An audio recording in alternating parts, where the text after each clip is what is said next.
भूमध्य सागर की लहरों में एक ऐसा योद्धा था जिसकी बहादुरी के चर्चे दूर दूर तक फैले थे। बर्बरोसा, एक ऐसा एडमिरल जिसने यूरोपीय जहाजों में खौफ पैदा किया और उस्मानी साम्राज्य के लिए समुद्रों पर राज किया। यह है महान नाविक, योद्धा और विजेता हैरेद्दीन बर्बरोसा की कहानी। 15वीं शताब्दी के अंत में लेस्बोस द्वीप पर खिजर नाम का एक लड़का जन्मा, जो बाद में इतिहास के पन्नों में बर्बरोसा के नाम से अमर हुआ। उसके 3 भाई थे, जिनमें से सबसे बड़े अरूज ने उसे सबसे अधिक प्रेरित किया। शुरुआत में वे व्यापारी थे, लेकिन जल्द ही समुद्री लुटेरे बन गए, ऐसे लुटेरे जो अपने लोगों की रक्षा के लिए लड़ते थे। अरूज और खिजर ने जल्द ही अपनी बहादुरी से भूमध्य सागर में धाक जमा ली।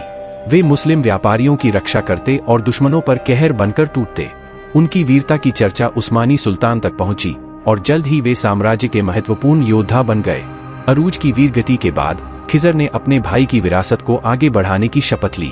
उस्मानी सुल्तान ने उसे हैरेद्दीन की उपाधि दी, जिसका अर्थ था धर्म का महान सेवक। लेकिन यूरोप में वह अपने लाल दाढ़ी के कारण बर्बरोसा, रेडबियर्ड के नाम से प्रसिद्ध हो गया।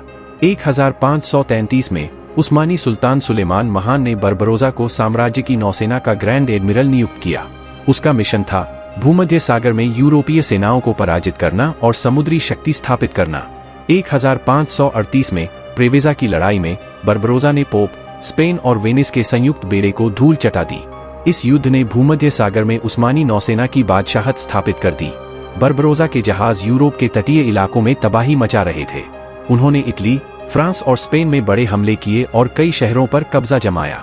स्पेन के सम्राट चार्ल्स पंचम भी उसके नाम से कांप उठते थे। इतिहास में एक नया मोड़ तब आया जब बर्बरोसा ने फ्रांस के राजा फ्रांसिस प्रथम से हाथ मिला लिया। दोनों ने मिलकर पवित्र रोमन साम्राज्य के खिलाफ कई युद्ध लड़े और यूरोपीय शक्ति संतुलन को हिलाकर रख दिया। कई दशकों तक युद्ध और विजय के बाद बर्बरोसा ने इस्तांबुल में निवास कर लिया।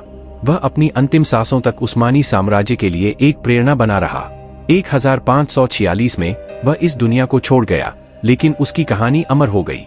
आज भी बर्बरोसा को इतिहास के सबसे महान एडमिरलों में गिना जाता है। एक योद्धा, एक विजेता और समुद्रों का शासक।